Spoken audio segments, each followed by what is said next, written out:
Hi guys, welcome back to the channel. I'm here with Caitlin from Solette Beauty. I'll let her introduce herself because she knows her business better than me. So over to you, Caitlin. Hi, thank you so much for having me. I'm Caitlin Blue. I am the founder of Solette Beauty. It formerly used to be Fiorella Soapery, and I have been working in the soap and cosmetics world since about 2018, which is crazy. It's been about 6 years. So I've scaled my business from, starting in my garage, my guest bedroom, all the way through to a studio space now. And as we scale our business, we're in over 50 retailers and growing. So it's been a fun journey. I'm here with you. Wow, that's a lot of retailers. Yeah. Wow, okay, I'll get on to marketing with you because I think you've got a real good handle on that. Thank Yeah. you. So my viewers I think know a bit about me because I've said in other things, but just so you know what page you're on, I run small businesses for about 20 plus years. I started off in the hair industry and I sold hair extensions and things and had the premises, had a member of staff. Brexit and pandemic and stuff have changed it, and I've settled on turning my hobby into a business, which is like the soap making and everything. But I also do small business mentoring because of the experience and all the Absolutely. mistakes I I've love made that. in the past. Sure, sure. We all make them. Let's try to save people from our mistakes. Yeah, exactly. So Yeah, you do quite a lot on your channel to sort of help people. I've I noticed try to. recently with the wholesale side specifically. Yeah, yeah. I think I've realized I didn't really go over my background before I started my business, but it really was a hobby that became a business now. But before I was working in corporate retail Okay. through analytics, and I was actually a retail buyer for a huge chain here in the US, it's Right. actually over in the UK as well. Okay. And so I had a huge background in merchandising really and corporate retail, which is a lot different than in brick and mortar retail. Yeah. So that's where my business background comes from. I have about 12 years of really intense training from one of the best retailers in the world. And so I realized a lot of people don't have that same training. Once I got No. into this industry, just by chance, I felt like, well, gosh, I've been given all this information and yeah, to an extent worked for it, but who's to say I can't share that with other people? And the more people I talked to in person, I realized they didn't know a lot of the stuff I did when it came to the business side, whether it's scaling or anything. I know we're going to go over a lot of topics today, but I just felt like, why not share with people? It's not secret Yeah. information. And, I have always been very collaborative. I've always felt like, a rising tide lifts all ships and we can all succeed. I We can't can. physically make enough bar soaps for everybody that wants to buy a bar soap in the I'm world. always So saying this. why on earth would Yeah. I hold back any information I can to help somebody else live out their dreams? So I Yeah. genuinely love what you're doing. I love your Yeah. mission, having me, but other people on because it should be collaborative. Yeah. So I'm excited to share today too. Yeah. Well, I think it's you got a really good skill from that past job. I didn't Not realize many it at the people. time. Yeah. Yeah. So I'll go through. I have my list of questions, so I'm going to go through It's them okay. I've got one. my water right here, so I'm ready. I'm ready for all I questions. noticed from your videos you're one for a coffee, so I've got one I ready. am. I have already had three though. It's 11 Oh o'clock my God. time, so I feel like it's in between Okay. my morning It's, coffees and my afternoon. I'll probably get one after we chat. I'll see. It's only 4 here, but I got up so early that I need one now to stay awake. Yeah, But yeah. anyway, so I have been watching your videos, so I saw that you did the Institute of Personal Care Science course. So I wanted to ask you about that. How did you find it, and how was it juggling that with your business? Yeah, so I had found it simply because they have so much content on YouTube. That's really where I first saw it. I really had been, I think, around the 3 year mark of doing my business and learning a lot, Googling a lot of formulas and trial and error. And I just felt like I wanted to know the proper way to formulate. There's a lot of misinformation out there. There are a lot of bad recipes and processes, and I wanted to understand everything from how to properly manufacture products, how to test for our preservatives, all these different things. And I really wanted to know from the right source. I knew I couldn't go back to actual school. I couldn't enroll in a university, Same. and I didn't have the finances, quite honestly, to do that or the time. So I felt like this was a great option. I know there are a lot of other courses out there, but I did quite a bit of research to Yeah. come to find that the Institute of Personal Care was really the right choice, at least for me. And I was learning from experts genuinely in the field who knew what they were talking about, trying to sell a course. The same feeling about them, because I did do a bit of research, and I haven't actually got the time to do it at the moment, but I've bought some of their course books so that I'm ready when they do. Because I'm 44 now, and it's a bit late to be going into things to become a cosmetic chemist and going back to uni, and you have to have a background in science from school, and I don't have that, and this, that, and the other. Well, and I knew I wasn't, I'm not somebody who's looking for a job to work for another company, so I didn't necessarily need to have that college level education. I really was building my own brand, and I really just felt like that would make me smarter and better in my business, and I genuinely feel like it has. As far as balancing it, the best part about it is it's very self-paced. So you do have deadlines, but they're pretty gracious with them. And I think they try to let you do it. You can't extend it out for multiple years. I found it to be, I would have pockets of months. I know one of your other questions is, what do you do in low points? That's what I did into the points of business when sales were slow or it was a quieter month.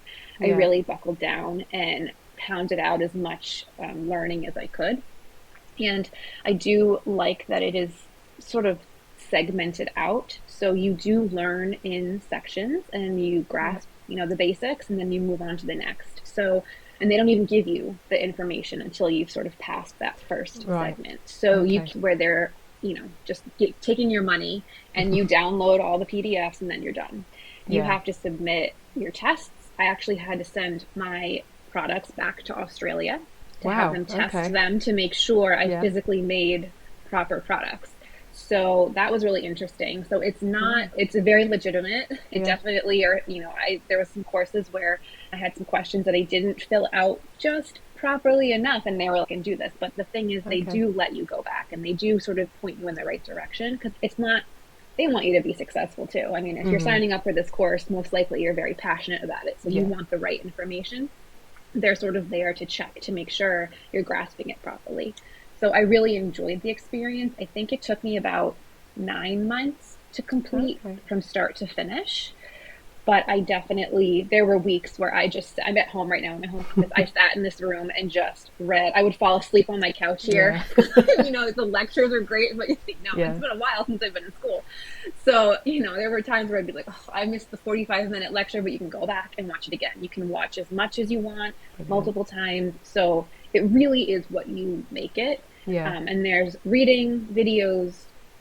So if you're more visual, there are multiple ways that you can sort of grab the information. It's really well done. I was really happy with it. That's amazing. I have been forwarding people to that, because I have my own little course, but it's like a DIYers, give you that basic knowledge to get yourself started so that you can go into something proper like the Institute sort of afterwards. Now that I've been out of the course for a while, where I think the biggest benefit for me is customer interactions. Customers are becoming so much more aware of ingredients, and there's a lot of misinformation on that end too. So what has helped me is I have more confidence in my formulas, and I can speak to my formulas. So for instance, not to go down a rabbit hole, but I had a customer recently read the back of my label and say, "Oh, this has alcohol in it." And I'd say, "Well, actually, it's cetearyl alcohol. It's not actually what you think of alcohol." And, I can understand that. Whereas before, I might sort of been like, "Oh, well, I don't know," And so this has really given me that confidence to be able to educate my own customers a little bit and be like, actually, that's not alcohol. It's actually really good at it. It brings everything together. So it's really helped me in that aspect too. Yeah, it's good to have allies that are giving the right information to people, because there is so much misinformation. Every ingredient is bad, so they use something else and then that's deemed bad, and it's like, it's not. I like Lab Muffin Beauty. I don't know if you've seen her. She's very good at debunking all these myths. But that sounds I haven't, but I'll have to I'll have to check her out. She's very good. She's in Australia as well, actually. But it sounds like a really good course. So you did enjoy it, and you got your certificate at the end, and it has benefited you, so that's brilliant. I have been recommending that to people, so it's good to hear it from someone that's actually done it. So another thing I wanted to ask you, changing the subject slightly, you rebranded This is something I've done in the past, so I know how hard it is. So what made you decide to do it? And did you have challenges after doing that? So I think everyone thinks there's like this weird, like, big thing as to why. The real reason came down to I knew I wanted to scale my business and really invest in some packaging, which meant I wanted the comfort of owning the trademark of my brand. Okay. Make tens of thousands of units of product without having my own trademark, because I just had this fear of being sent a cease and desist and then having to pull all my product off the shelf and then, losing so much money. So I found a trademark lawyer, and she was great, but basically I couldn't get the trademark for my previous brand, Fiorella Soapery, because there was a women's plus size brand in Italy called Fiorella Ravino that at one point or another had gotten the trademark for soap, even though they weren't selling it. So there was no soap anywhere. You couldn't Google it. They didn't have it. They didn't sell it. But they had the trademark for it. So I couldn't do it. So I had to rebrand, which was really difficult because I had built this brand for 4 years. It was my baby. I loved it. People knew it. People were Googling it. I mean, I had so much direct traffic from it. It was really, I definitely cried over it because, you've spent your life building this and dreaming about it. So once I got over the drama of it all and realized I just had to change the name, which was also difficult because it's very difficult, especially in the US, to find anything in the beauty space is very difficult. There are so many trademarked brands and there's so many weird situations. But I finally landed on Solette, which I pretty much made from scratch because I had to. Any kind of flower was already trademarked. It was just, my trademark lawyer was like, no, any suggestion she was looking at, she's like, you can't do these. They're never going to pass. That's why I had to kind of make up a name. Good you had But her. now that it's been around for almost a year, I love it. And it has become something. So something that, it was hard to let go of. I really love what I've built. But it definitely was difficult because customers were Googling Fiorella Soapery and Solette, looks completely different. And if you haven't seen my process of rebranding, you wouldn't. It's the same thing, it's just a different name. So that definitely was the hardest part. But slowly but surely, we're regaining our customers and our traction. And I think that in the long run, that change, although maybe it had held me back for a little bit, in the long run, where I'm envisioning my business to go, I think it was 1,000% worth it. It may hurt in the beginning, but 10 years from now, if I look back, it won't be so bad. It does. Did you have a redirect to the new website and let customers know via email and things like that? You had marketing processes for it? Yeah, I will say as much as you put everything in place to do all of that, there are still people who just don't understand. And there was a lot of customer service emails back and forth of, I'm looking for this. How do I get them here? So, a lot of that reminding customers, because they're bombarded. Everyone, we're always bombarded with so much in our inboxes, social media. I don't expect everyone to just understand and care about my brand the way I do. So there still was a lot of telling my customers what was going on. And there still is. I still to this day have so many emails of, I'm looking for this scent, and I have to email them, oh, we actually have it and this is what it is. And there is hesitation around it because it's different. People don't like change. So if you are thinking of rebranding, not to scare you and say no, because like I said, I think that choice is great for my whole business down the road, and I would do it over and over again. Just know, though, you're going to lose some customers, you're going to lose some traction, most likely because it's different. And anytime you change one little thing, there are certain customers who just resist and they don't like it. So, 100%. And I knew that going in. I prepared myself for that. But that would be the only thing I would say. Don't let it hold you back. But at the same time, just be prepared for people being very upset about it. I have had people email me. They're upset that I took the colorant out of my soap. They bought it only because of the color, or a plethora of things. It's just what running a business is. You're always got people for maybe a ridiculous reason, but that's important to them. So you have to respect that. But yeah, that's been the hardest part. But I'm hoping as we're getting further into the world of like getting away from Fiorella, that those kinds of things will no longer really exist much. So you changed some of the products, did you? Or did you keep your core line and add to it? So I kept My products, I know we're going to talk about manufacturing, because when you make something small, handmade, to that into manufacturing, it doesn't directly translate all the time. Yeah. My formula remained the same, but the texture and consistency was a little bit different from what I had previously done. I Yeah. also cleaned up the preservative a little bit. I really didn't love the preservative I was using before. And just Okay. again, the education from the Institute sort of was like, Yeah. whoa, okay, Yeah. what I was doing before is not what I stand for, it's not what I want to do. And so I did make the choice to change some things. Again, to customers, they're like, whoa, change what? And even though you say it's for the best, get too sciencey but I had more confidence in my new formulas because I knew now with that education I had that they were cleaner beauty products, that they were better, and they were actually being made in a much more consistent and Yeah. sanitary environment. Honestly, as much as I tried to be really clean and Mm. sanitary in my studio, what I learned in the institute, I just remember reading in the institute the course on sanitation and good Yeah. manufacturing practices and testing for microbial issues. They're putting you have to test your air, you have to test your water, you have to test your countertops every single time you make products, and that can get really expensive too. Mm. So I think that was really, all of that said, is sort of why I went the manufacturing route. But that's Yeah. why, yeah, I change in manufacturing. It's something that I'm going to do for one of my water-based formulas, because in the UK, when we've got something containing water, we have to send it to a lab for challenge testing, which costs quite a lot of money, and that Mm-hmm, kind of mm-hmm. puts people off here from doing anything but oil-based products. So I see. I'm working on a formula, and then I'd probably have that manufactured in a lab where they could have that environment for that type of product. So yeah, it's Yeah. quite interesting, your experience of that.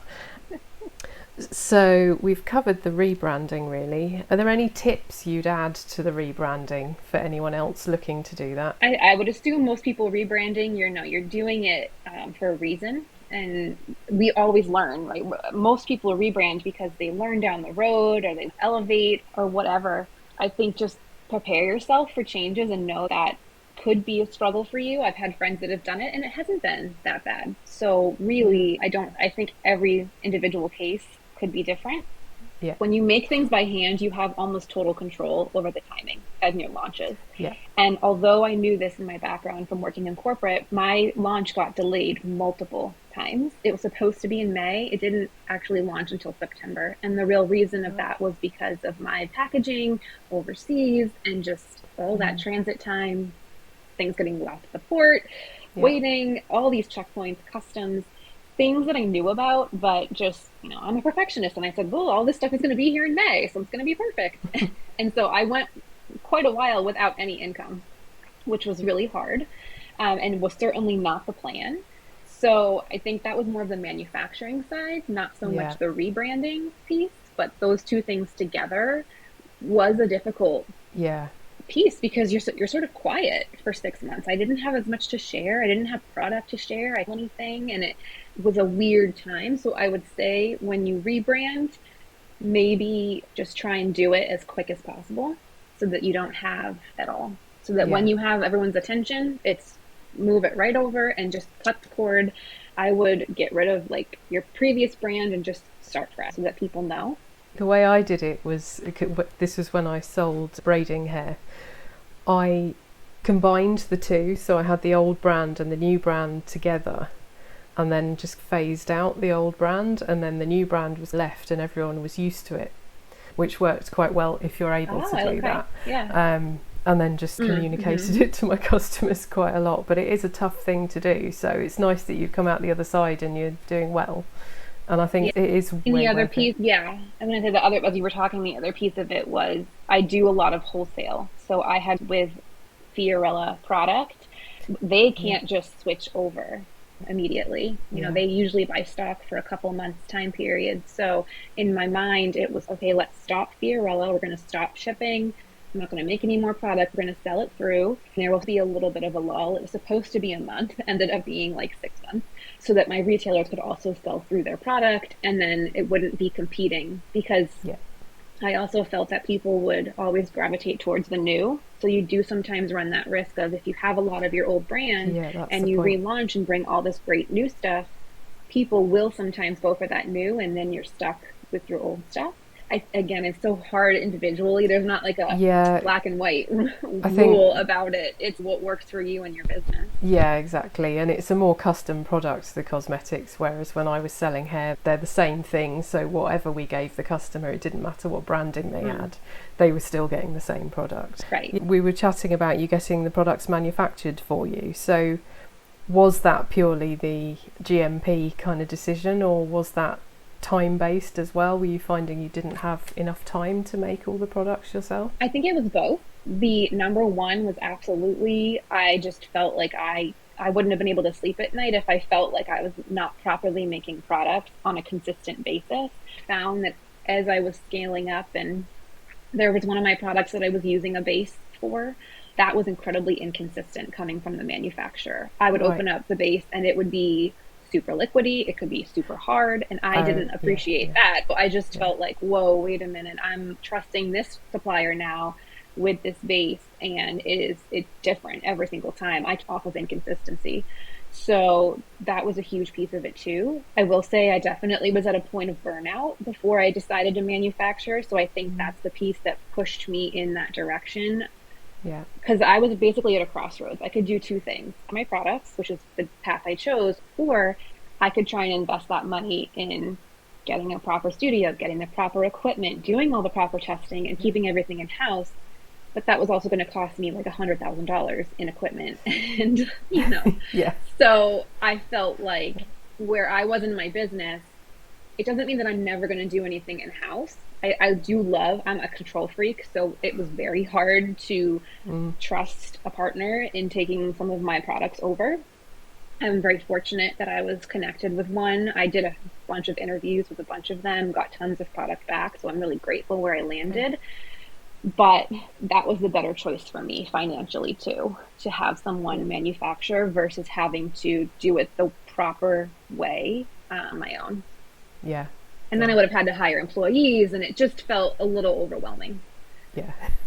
The employee thing is, have you ever had employees, or has it always been just you? My mom, because I know she'll love me no matter what. Yeah. And, but also, I have friends that have employees, and it is it could be amazing.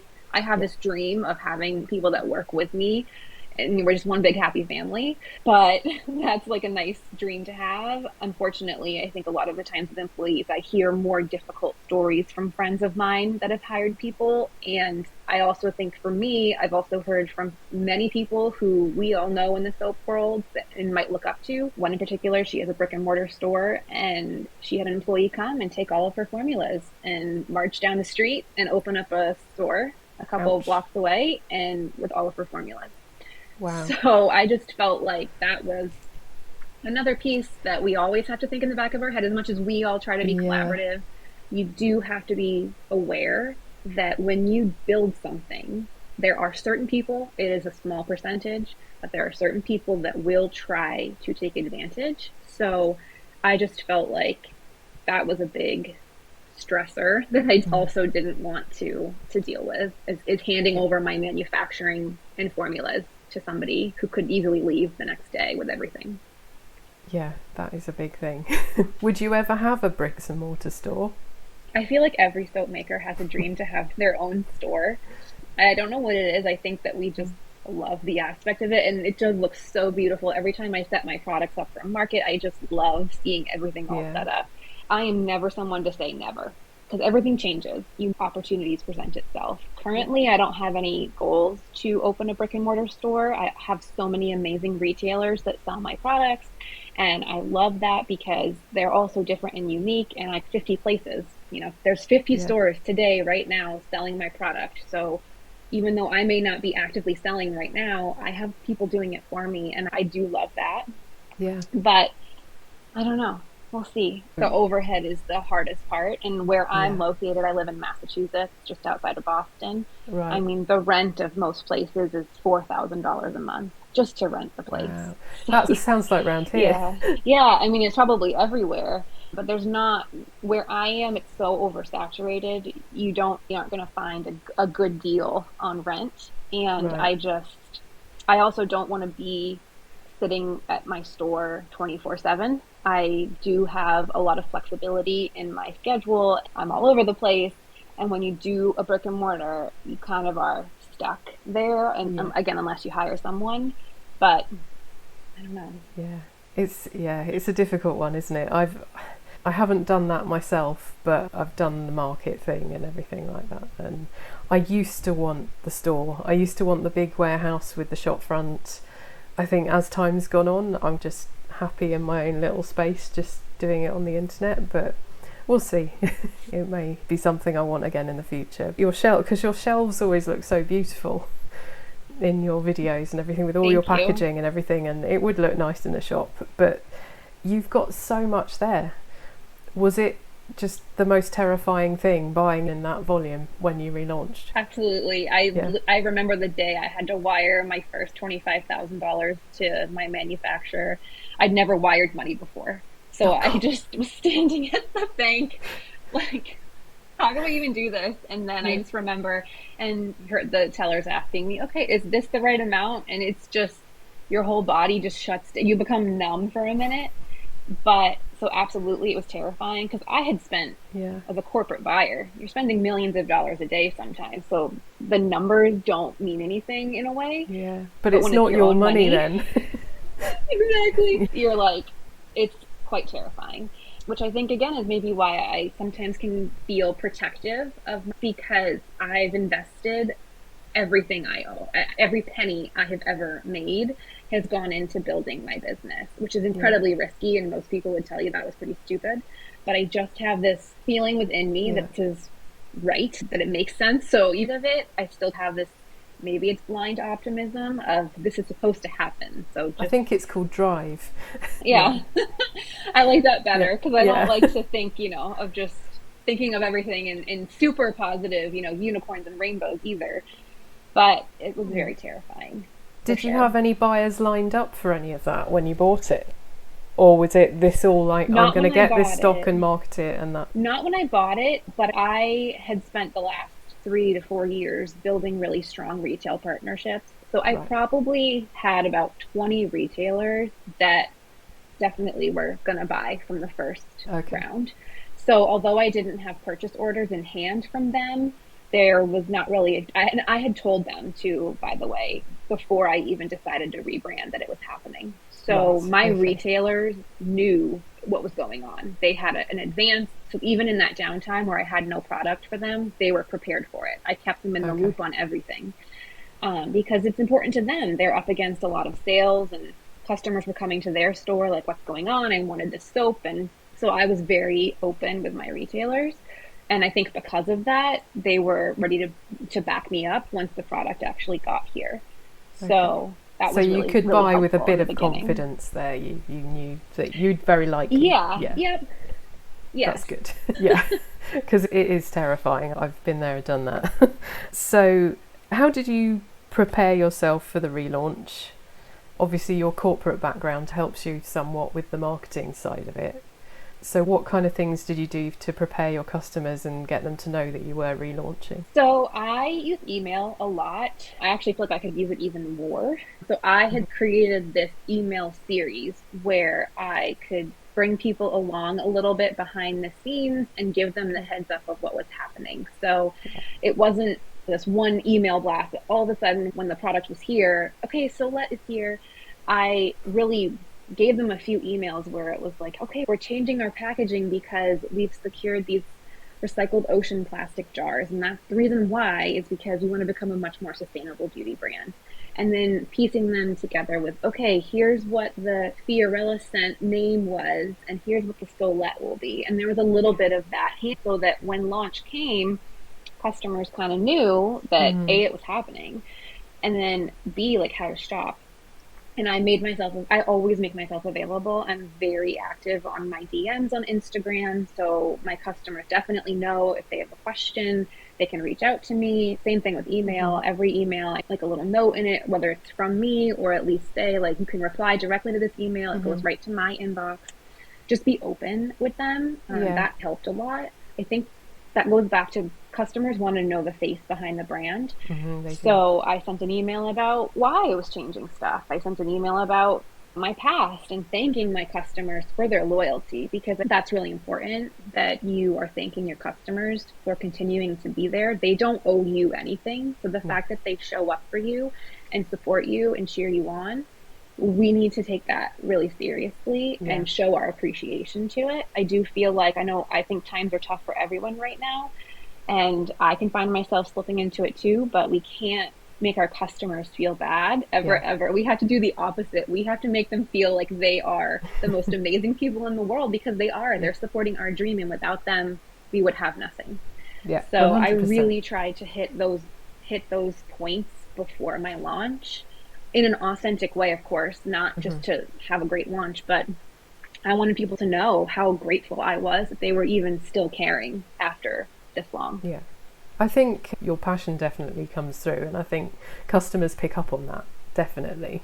So if that's coming through in the emails, they're more engaged, aren't they? And customer service, there aren't enough companies that have brilliant customer service, and I think even if you're not shipping perhaps as quickly as someone else, to respond to customers quickly, I think as a customer myself, that's quite important to me, just to feel like you matter. Absolutely. Yeah.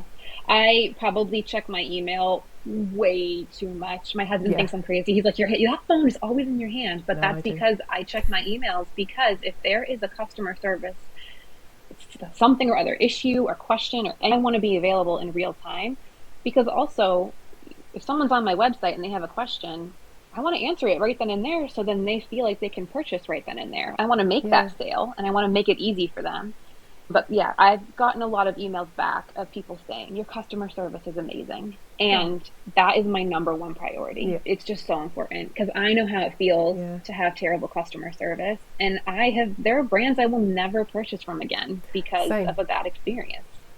Same. It's just not worth it. Why would I give you my money if you don't appreciate me as a customer? I know. And to be honest, even if a customer has a problem, if you solve it for them in a way that they're happy with, and they can see that you're doing that quickly and to their satisfaction, then they will come back still. I've had that multiple times. And they'll tell their friends about it, they'll share it, they'll end up gifting it. That's the other piece of this, is you give someone that great experience, they now trust you. They're going to then tell their friends about it, or even more so, send their friends product.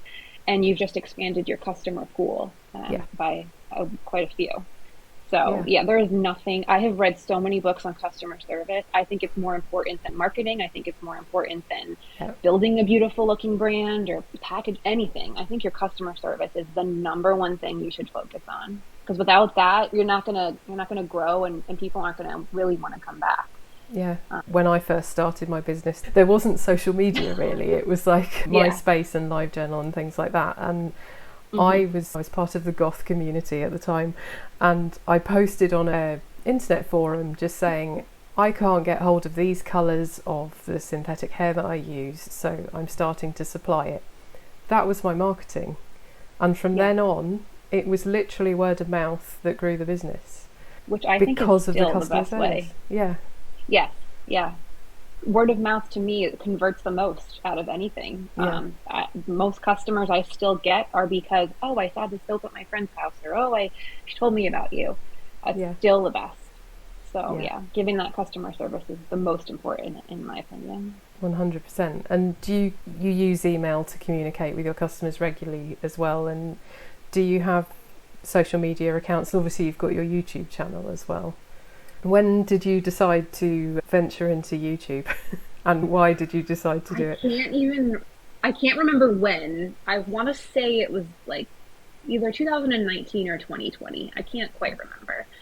And the reason was, I just felt like I loved YouTube. I have always loved YouTube. I remember even in early 2010s, I was definitely hooked on YouTube, OG beauty vloggers, and I would spend hours upon hours watching content on YouTube. And never ever did I ever think that I would be on YouTube, because I'm not somebody, I actually don't like attention, and I don't like, but I feel like I have a lot to share and I want to help people genuinely, but it's not for me. I had someone tell me in person, they're like, I watched you on YouTube. Are you Caitlin from Solette? And that was actually nerve-wracking for me, because I don't do it for attention. So I never ever thought that I would be on YouTube. But as I started my business, there was just this pull towards it. And I had some stuff to share from a business perspective. I didn't share a ton in the beginning because I was still working my corporate job. And I was very careful about what I said and shared. I also was still working out of my home. So I had that pressure of, well, I'm in the corner of my garage. It's not very aesthetic. It's not the YouTube look, because this is 2020 now, when everyone's gotten their YouTube game together and everything is more polished and professional. And so I had a lot of self-doubt in the beginning. So I posted a couple random videos. My start was to help small businesses. I think my first few videos were like how to price your products. I don't even remember now. I don't look at them. So every once in a while, someone will leave a comment about how bad the video is. And I'm like, could you just give a girl a break? Like, that was my first video. Like, I had no one's first video. So I've come a long way, like most YouTube people. But it started because I felt like I had a lot of information to share. Then I left my corporate job in July 2021. And at that point, then I was like, okay, we're going to hit the gas on YouTube, because I liked it. Taught myself all the editing platforms. I learned how to do it, and I tried to learn new stuff still, editing techniques, things like that. I really trying to continue. I'm still learning through YouTube. It was once I left my corporate job that I felt free enough to be able to share what I wanted to share. And at that point, giving not only the day in the life videos, which I think my vlogs are what people love, just because it's a little bit more authentic and it's not just like a talking head video, but I also wanted to share valuable information. So I do blend the two right now on my channel, just in case you are someone who's a business owner and you want to hear my perspective on how I've grown this business. I put the information out there for you. And then if you just want to hang out and have a day and see my life a little bit behind the scenes, I have those videos too. I'm trying to get the balance between the vlogs and the formulas and the business content, because I do all three. But I'm making this a little series now of all these little business chats, because everyone has something really important to share. And YouTube, I'm exactly the same as you. It's funny, we're all introverts, but that's where marketing was going.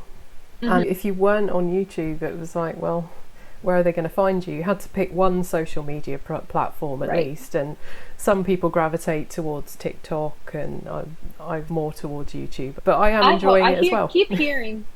I keep hearing YouTube's going to have a resurgence. I don't know if that's what you've heard. I feel like people are desperate for a little bit more authenticity again. So, I mean, I'm here. I do it because I love it. So I'll be here. It's not like a numbers game. I think a lot of people aren't making the money that people once made on YouTube. But if you're here sharing for the right reasons, it doesn't... I think it comes in waves as well. It's supposed to be fun. Platforms change from time to time, don't they? So they'll go to one and then they'll come back to another. And as long as you just keep doing what you're doing and you enjoy it, I think eventually it comes back round, doesn't it?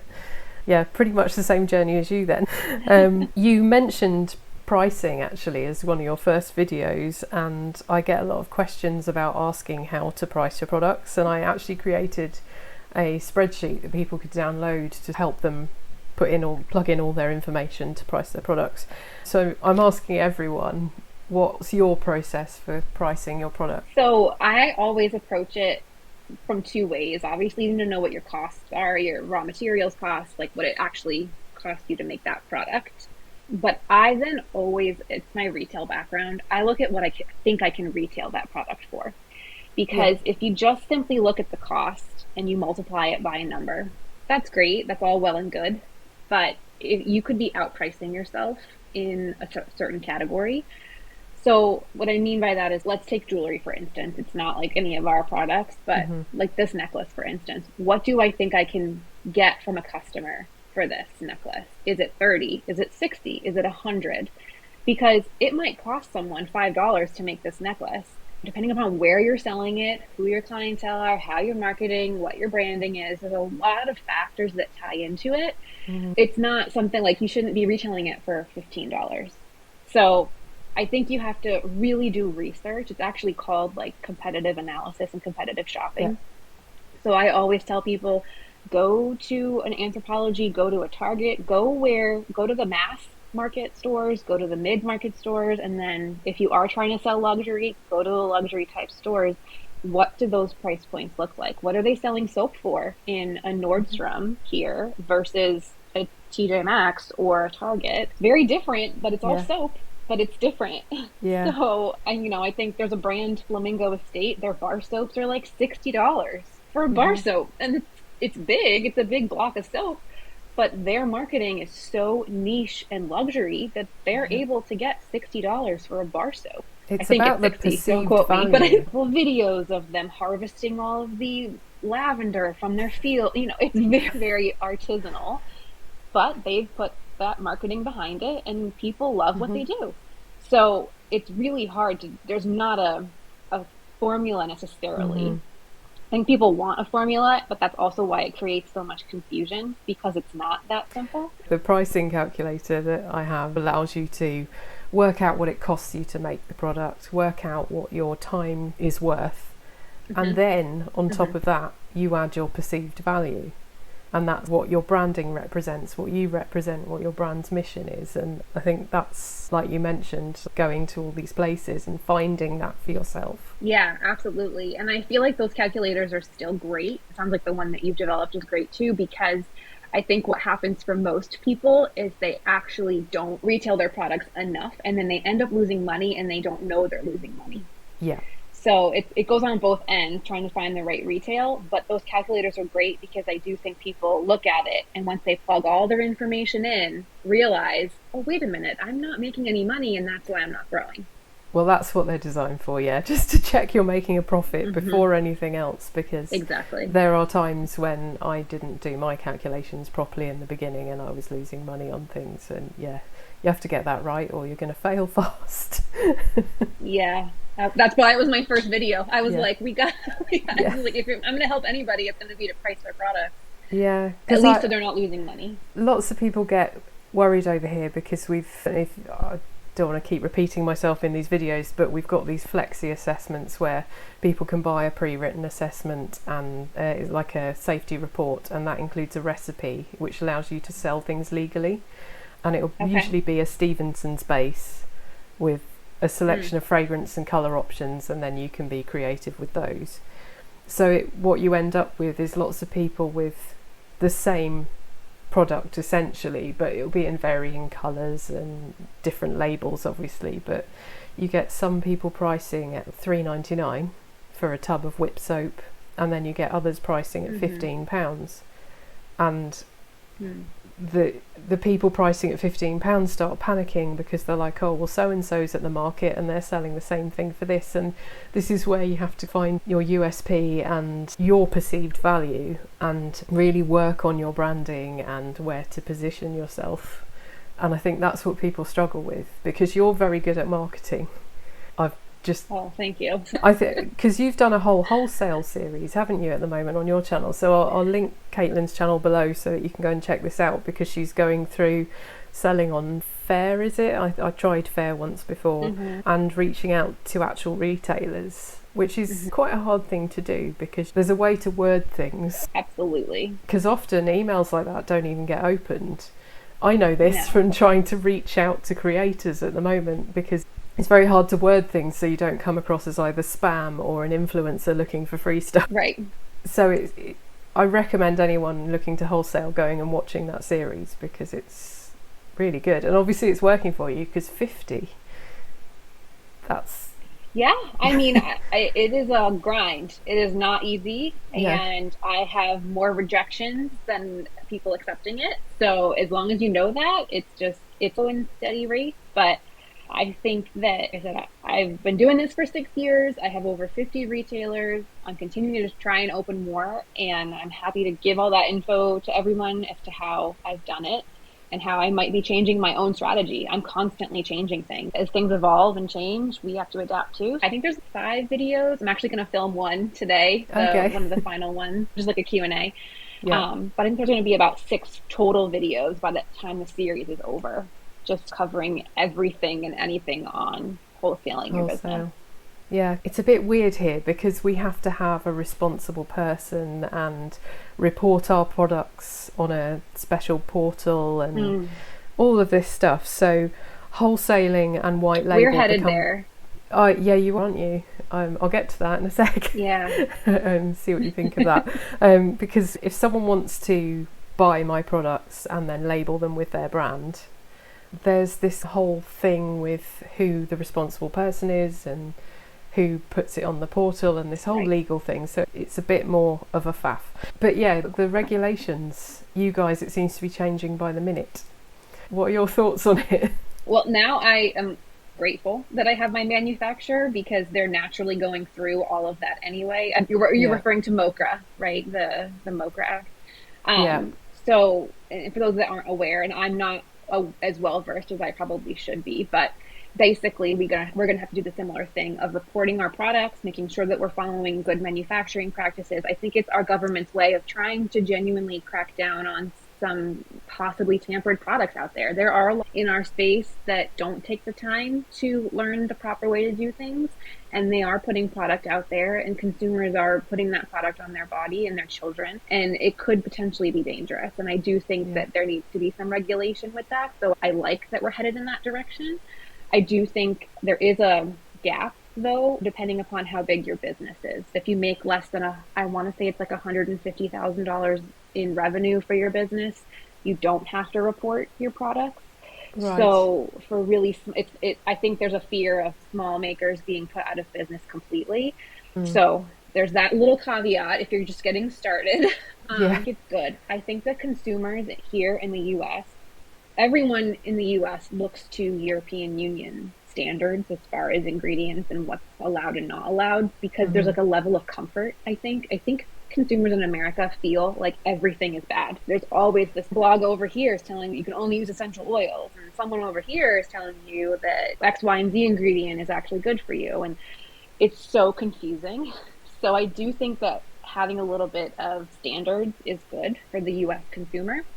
But my manufacturer is already going to have to go through all of that anyway. I do think at the end of the day, it's good that we're getting a little bit more standards in place. I do feel for some of the small makers getting started there, it could be hard to continue doing this, depending upon where you fall in that retail bucket. It's quite overwhelming because you have different cosmetic regulations depending on state, don't you? Yes, so more so in the manufacturing process. So there are some states where my state is not one of them. You can make the product out of your house, but there are other states where if you do that, you actually have to have an inspection and go through proper paperwork and let your town or city know that you're doing this, and they have to sign you off that you're doing it properly, which again, I do think is good. I got started in my garage. It is how I got started, but now that I know about all of this, like I would never make my product in my home kitchen ever again, just because there's so many possible contaminants. I mean, you don't think that you cook your chicken at night on your stove. You don't realize that no matter how much you clean it, that could potentially get salmonella into your cosmetics the next day if you're making something on your stovetop. So it really is good to have regulations, I believe. But yeah, I do feel for some people trying to get started where you don't have that financial ability to move out of the house or to manufacture. So it's going to be tricky for some people. It is difficult. I mean, here we can work from home, but we have to have a dedicated, and we have something called trading standards. I don't know if you have it over there. And they will come over and sometimes check your workspace. People get scared of them, but they're actually quite helpful. They'll answer your questions. They'll help you get compliant. They'll tell you what you need to do. All the regulations sound worse than they are, and I think it is a good thing, and once you get used to them, it's not bad. It really isn't bad, and I still don't think you'll have as much to do as we do. Probably not. No, we have a long ways to go before that. Yeah, I think a lot of it, I mean, when I first heard about the MocRA stuff, it was for businesses turning over under $1 million, so I don't know if they've changed that, it could or be. Some parts of it might be. I'm not sure if there's different things you have to it may be like you may have to submit different types of paperwork. Like you may not have to register every individual product under $1 million, but I think you still have to register that you're doing business so that they know about you and just what you're doing. I luckily have leaned on my manufacturer and been like, you got this, you taking care of it? Just let me know. Send me the paperwork when you're done. But you still manufacture soap, don't you?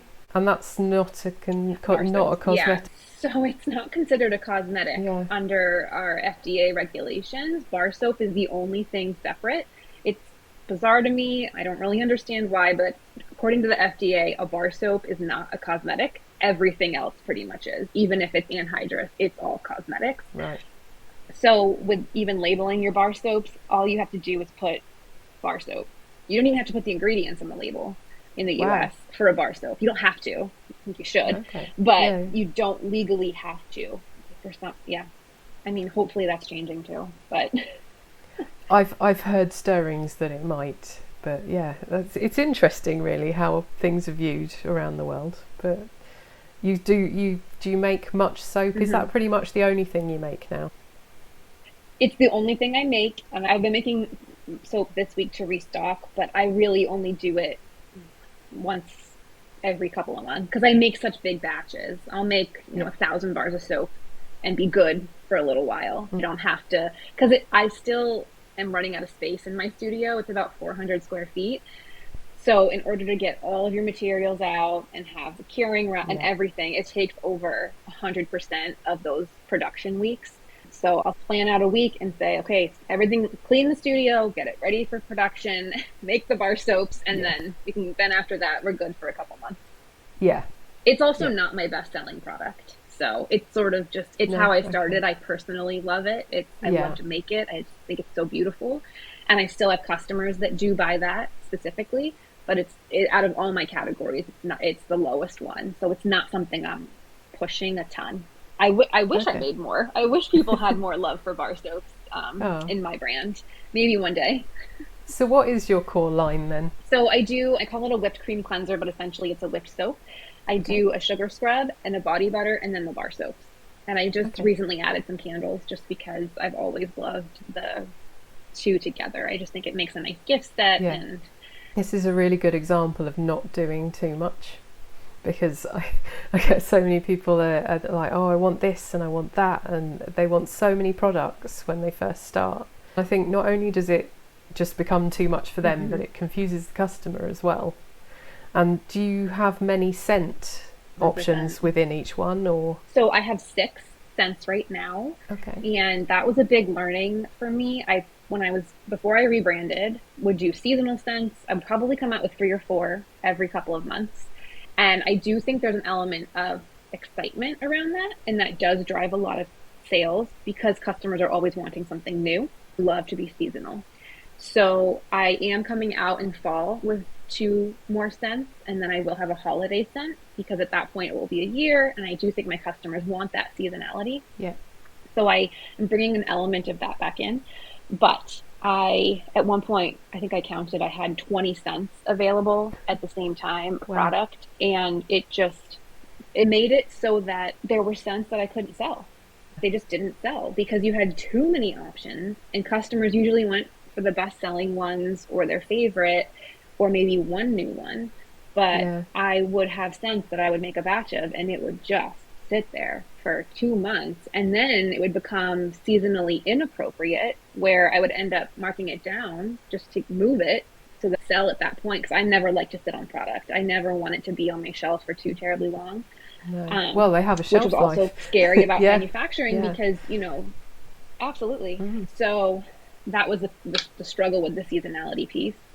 I always tell people to limit how much you have, which can I was in the same boat when I first launched. I added bath bombs and soaking salts and shampoo bars, and I added all these products. It became overwhelming, A, to make everything, but B, it was confusing to customers. You didn't stand for anything, and you didn't have a hero product that people could come to you for. So, and the other thing people don't realize is it is expensive to add a new product. You are buying all new ingredients. You're buying new equipment, most likely. So is that actually going to pay for itself? Well, more so here because we've got the safety reports as well to buy before we can even make anything. We're literally paying to be allowed to make it. So you've properly done the right thing, scaling back. And I think your brand's very recognisable now because of it. Thank you. Yeah. There was another question. So You did touch on this earlier about your quieter months and when sales are slow and things like that. Obviously you did your studies, but is there anything else, now that you've finished those studies, is there anything else that you do in those quieter months to help the business, or do you do something completely different? I would like to say that I take time off, but I am someone who I eat, sleep, and breathe my business, probably too much. I do need to be better about taking time off for myself. But it's just, when it's your business, it's always in your brain. It's really hard to shut it off. And I think that's a good thing in the beginning. I don't think that getting into a business and treating it like a hobby is good anyway. So in my slower months, I read a lot. I read a lot of business books. My friends make fun of me because I don't read any like fiction. Everything I read is a book about how to be better at something. My friend gave me a fiction book to read on vacation, and I read 20 pages, and I was like, this is great. I know it's going to be made into a movie, but I don't want to sit here and waste my time. I need a book that's going to teach me how to do something better in my business. So I read quite a bit. Yeah, I do pretty much the same. I find if I read a normal book, then my mind will wander onto my business, and then I'll have missed like 4 pages. Yeah. But I do like a few. I do like at the end of the night to watch some TV. But oh yeah, you'd asked for book recommendations. I think I recommended one, which I'll recommend to everyone else, and that is, it's a Scottish guy, and his book was How to Wreck Your Business, and it's absolutely brilliant. It's so hilarious, and I could just relate to everything in it.